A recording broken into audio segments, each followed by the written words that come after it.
Welcome creative new activity. আবার একটা নতুন ভিডিও নিয়ে চলে এসেছি। আর থাম্বনেল দেখে বুঝতে পেরেছো আমি কিছু থার্ড কাপড় নিয়েছি।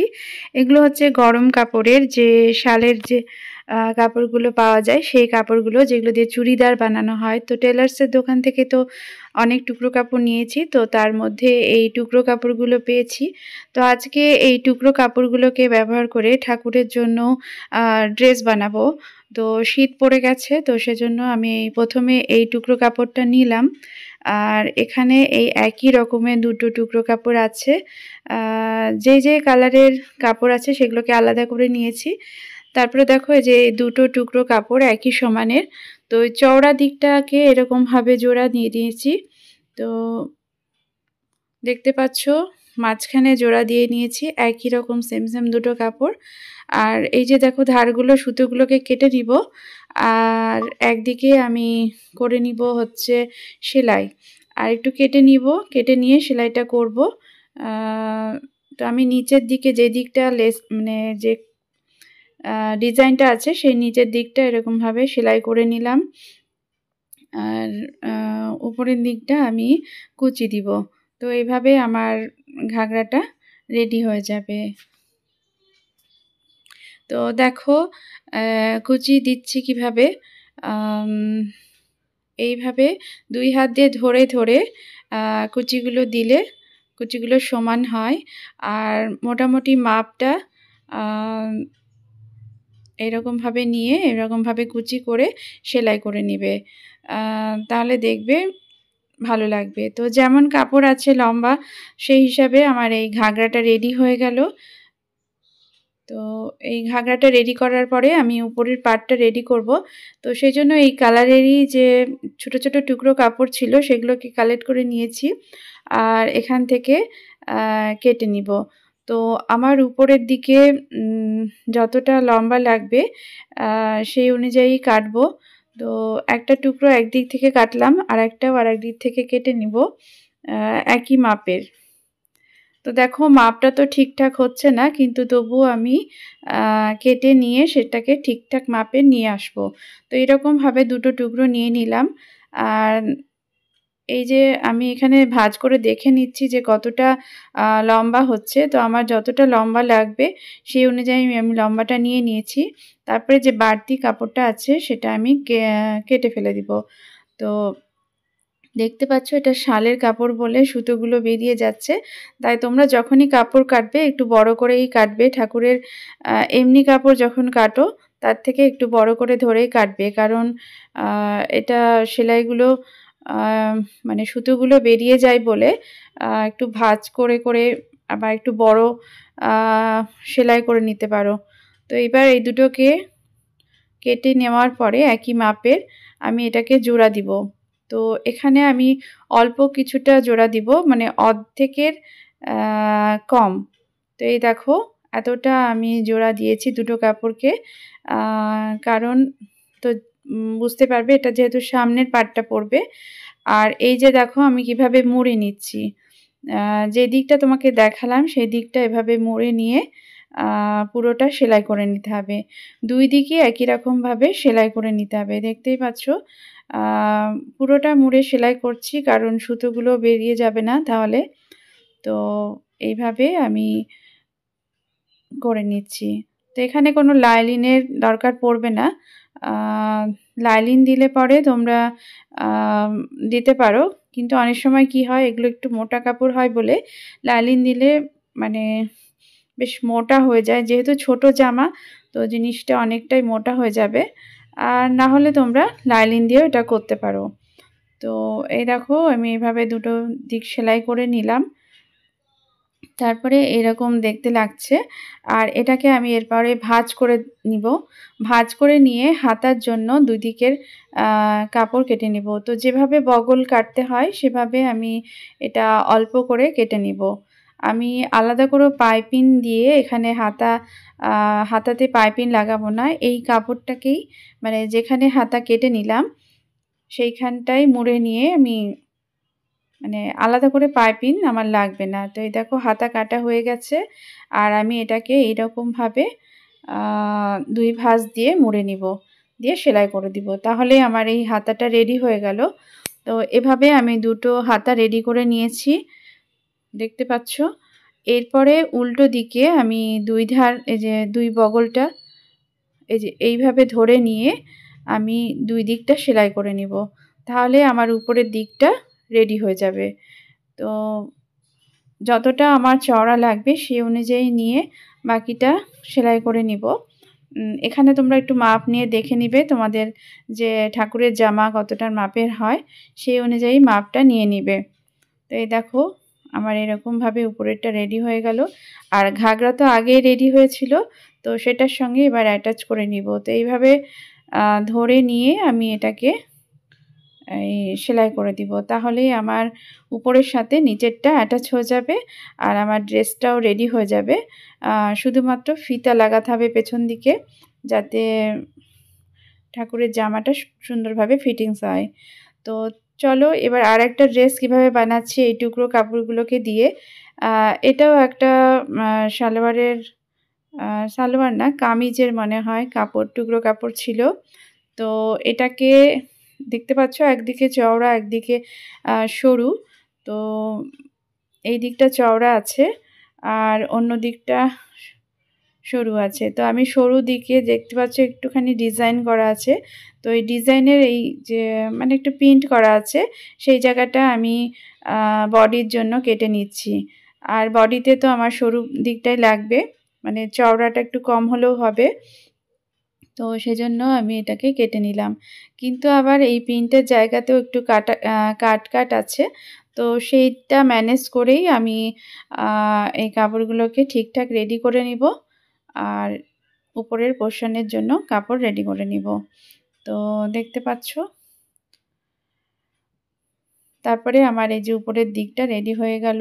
আর এই যে বাকি যে অংশগুলো আছে যেগুলো আমার লাগবে না সেগুলোকেও কেটে নিলাম, দিয়ে উপরের জন্য দুটো টুকরো আমি পেয়ে গেলাম। তো আগেরটার মতোই আমি এটাকে সেলাই করে দিব। কিন্তু এখানে দেখো একদিকে কিন্তু সুতো মানে কাট নাই, একটা সুতো বের হয়ে নাই। তো সেই দিকটাই আমি মাঝখানের জন্য সেলাই করছি। এই দেখো এভাবে সেলাই করে আগেরটার মতোই করে নিচ্ছি, অল্প একটু যতটা সামনে হবে। আর ওই যে পেছনের যে কাপড়টা আছে এটাকে এভাবে ধরে নিয়ে সেলাই করে দিব। এখানে আর মুড়তে হবে না, একবার এইরকমভাবে চাপ দিয়ে মুড়ে মানে সেলাই করে দিলেই রেডি হয়ে যাবে। আর বাকিটা তো তোমরা আগেরটার মতোই করে নিতে পারো, দিয়ে উপরেরটা রেডি করে নিতে পারো। তো দেখতে পেলে উপরেরটা আমার রেডি হয়ে গেল। এবার ঘাগরার যে কাপড়টা রেডি করব সেইটা তোমরা দেখতে থাকো, কারণ এখানে যে কাপড়গুলো আছে সেগুলো এরকম ভাবে আছে, একদিকে চওড়া তো আর একদিকে সরু। তো আমার যতটা কাপড় মানে লাগবে সেই অনুযায়ী আমি কেটে নিচ্ছি। তো দুটো কাপড় থেকেই আমি কেটে নিব, তারপর জোড়া দিব। তো চওড়া দিকটায় আমি কাটার চেষ্টা করছি যতটা চওড়া নেওয়া যায়, কারণ চওড়া না হলে নিচের যে ঘেরটা সেটা তো আসবে না ঠিকঠাক। তো যাই হোক যেরকম আছে কাপড়টা সেই অনুযায়ী আমি এটাকে কেটে নিলাম, খুব সরু পাটটা নিলাম না। তো এইভাবে দেখতে পাচ্ছ কিভাবে আমি জিনিসটা ম্যানেজ করছি। তো এইভাবে আমার দুটো পিস হয়ে গেছে। তো এটাকেও জোড়া দিয়ে নিব, দিয়ে ঘাগরা রেডি করে নিব। তো এখানে একটা সুবিধা হয়েছে কি আমাকে নিচের দিকে মুড়তে হবে না, আর দুই ধার এরকম সেলাই করে দিব।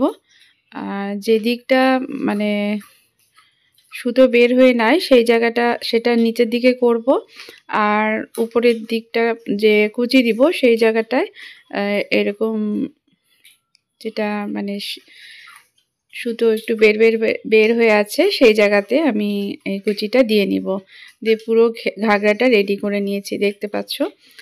যেহেতু অনেকটাই কাপড় ছিল তো কুচিটা বেশ সুন্দর হয়েছে। তো এভাবে আমি ঘাগরাটা রেডি করে নিলাম। আর তারপরে তো এটা উপরেরটার সঙ্গে অ্যাটাচ করে নিব, ব্যাস আমার আরেকটা ড্রেস রেডি হয়ে যাবে। তো তো এভাবে আমি আরেকটা ড্রেসও রেডি করে নিব, শুধুমাত্র ফিতাগুলো লাগিয়ে নিব। এখানে আরেকটা জিনিস তোমাদের দেখিয়ে দিই, যে সুতোগুলো বেরিয়ে আছে সেজন্য আমি এখানে ধার দিয়ে একটা সেলাই করে দিব, তাহলে এটা সুতোটা তাড়াতাড়ি বেরোবে না। এরপরে চলো আর একটা টুকরো কাপড়, এখানেও যে কাট অনেকগুলো টুকরো কাপড় আছে, তো দেখতে পাচ্ছ। তো এই কাপড়গুলোকে কিভাবে ম্যানেজ করছি সেটা তোমরা দেখো, কারণ এই যে দেখতে পেলে 4টা টুকরো কাপড় একই মাপের আছে, তো সেগুলোকে আমি এরকমভাবে ধরে নিয়ে সমান মাপের কেটে নিব। প্রত্যেকটা টুকরো কাপড় যাতে সমান হয় সেজন্য একসঙ্গে নিয়ে আমি এগুলোকে কেটে নিচ্ছি। তাতে আমার 4টে সমান টুকরো কাপড় হয়ে গেছে। তো এবার এই 4টে টুকরোকে আমি জয়েন্ট করব, সেলাই করে নিব। তো কিভাবে সেলাই করছি একবার দেখো। দুটো দুটো করে প্রথমে জয়েন করব। তো আমি কি করেছি, যেই দিকটা মানে সেলাই করার দরকার নেই, মানে যে দিকটা সুতোগুলো বেরিয়ে নেই সেই দিকটাকে নিচে রাখবো, তো মানে যে কোনো একটা দিকে রাখবো, তো সেইটাকে লক্ষ্য রেখেছি, তারপরে এটাকে জোড়া দিয়েছি। তো সেই জন্য দেখো এইভাবে উল্টো দিকটা এভাবে ধরে নিয়ে আমি এগুলোকে প্রথমে জোড়া দিয়ে নিব। দুটোরই একই রকম করে নিব, তারপর দুটোকে আলাদাভাবে একসঙ্গে জোড়া করে দিব, মানে এই দুটোকে একসঙ্গে জয়েন করে নিব। তো আমার একটা বড় পিস হয়ে গেল, তো এইরকম দেখতে লাগছে। তো এভাবে আমি ঘাগরার কাপড়টা রেডি করে নিলাম। এই যে দেখো এই দিকটাও সেলাই করে নিয়েছি। তো এভাবে এটা রেডি হয়ে গেল। পেছনের দিকে তুমি লাইলিন ব্যবহার করতে পারো। তো আগেই বললাম লাইলিন ব্যবহার করলে মানে করা যেতে পারে, কিন্তু একটু মোটা হয়ে যায় বলে আমি এখানে করিনি। আর উপরের পোর্শনটা করার জন্য আমি এই টুকরো কাপড়টা নিয়েছি। তো এখানে তোমার দুটো কাপড়ের টুকরো নেওয়ার দরকার নাই, একটা টুকরোই অনেকটা চওড়া আছে, তো এই টুকরো কাপড়টাকে দিয়েই আমি উপরের যে করে নিব উপরেরটা। তো এইভাবে নিয়ে নিলাম, দেখতে পাচ্ছ মাপটা মোটামুটি আমার এরকম ঠিকই লাগছে। তারপর এটাকে মাঝামাঝি ভাঁজ করে নিলাম, তারপরে একটা লাইলিন কাপড় নিয়েছি, তারপরে এর উপরে দিয়ে আমি অর্ধেকের বেশি সেলাই করে নিব মাঝখান দিয়ে। একবার সেলাই করে যে আবার ওটাকে ব্যাক করব, মাঝখানে একটু যেন ফাঁকা থাকে, কারণ ওটা কেটে নিব। তো এই দেখো এরকমভাবে আমি সেলাই করে নিয়েছি অর্ধেকের বেশি। তারপর এটাকে এভাবে কেটে নিলাম, যেখান পর্যন্ত আমি সেলাইটা করেছি সেখান পর্যন্ত কেটে নিয়েছি। তারপর এটাকে এইরকম পেছন দিকে মুড়ে নিলাম, মানে তাহলে গলার কাজটা আমার মানে গলাটা রেডি হয়ে যাবে, প্লাস পেছনের দিকটাও রেডি হয়ে গেল। তো এভাবেও তোমরা উপরের বডিটা তৈরি করে নিতে পারো যদি চওড়া কাপড় থাকে। তো এভাবে আমার উপরেরটা এই যে দেখো সেলাই করে দিলে এটা রেডি হয়ে যাবে। আর বাকি তো তোমাদেরকে যেভাবে দেখিয়েছি এটা দেখো এটা এরকম রেডি হয়ে গেছে। আর বাকিটা আগেরগুলোর মতোই বগলটা কেটে নিব, বগলটা মুড়ে নিব, আর তারপরে এই যে দুই পাশটা সেলাই করে দিব, তারপরে আমার রেডি হয়ে যাবে। তো নিচেরটাও রেডি হয়ে গেছে আর উপরেরটাও আমি রেডি করে নিলাম, আর এই দুটোকে একসঙ্গে অ্যাটাচ করে নিব। আর ফিতা রেডি করে নিয়েছি এরকমভাবে পাতলা পাতলা করে, লাইলিন কাপড় দিয়ে করেছি। তারপরে এই যে দেখো দুটো ফিতা আমি পেছন দিকে লাগাবো, একটা কোমরের দিকে আর একটা একটু উপরের দিকে। তো এটা লাগিয়ে নিলেই রেডি হয়ে গেল আমার ঠাকুরের 3-3টে ড্রেস। তো এভাবে তোমাদের বাড়িতে যদি টুকরো টুকরো কাপড় থাকে সেগুলোকে জোড়া দিয়ে এরকম সুন্দর সুন্দর ড্রেস তোমরাও বানিয়ে নিতে পারো বাড়িতে। এটা বানাতে যেমন একটা আনন্দ আছে, আর ড্রেসগুলো যখন আমরা নিজেরা বানাই তখন এগুলো দেখতে খুব ভালো লাগে। তো কাজটা করার আগে তো ভেবেছি একরকমভাবে করব, তো সেটা যখন হয়ে যায় সত্যি দেখতে খুব ভালো লাগে। এই ভিডিওটার মাধ্যমে তোমাদের কাছে আমি শেয়ার করলাম যে আমি কিভাবে টুকরো টুকরো কাপড়গুলোকে ব্যবহার করি। টুকরো টুকরো কাপড়গুলোকে ব্যবহার করে আমি বিভিন্ন রকম জিনিস তোমাদের সঙ্গে শেয়ার করি। এখনও যারা আমার চ্যানেলকে সাবস্ক্রাইব করোনি তারা অবশ্যই আমার চ্যানেলকে সাবস্ক্রাইব করে নিবে। আর আমার নতুন নতুন ভিডিও দেখতে পাবে। আর এই ভিডিওটা কেমন লাগলো, এই আইডিয়াটা কেমন লাগলো অবশ্যই কমেন্ট করে জানাবে। আর ভালো লাগলে অবশ্যই একটা লাইক করে দিবে। বাই।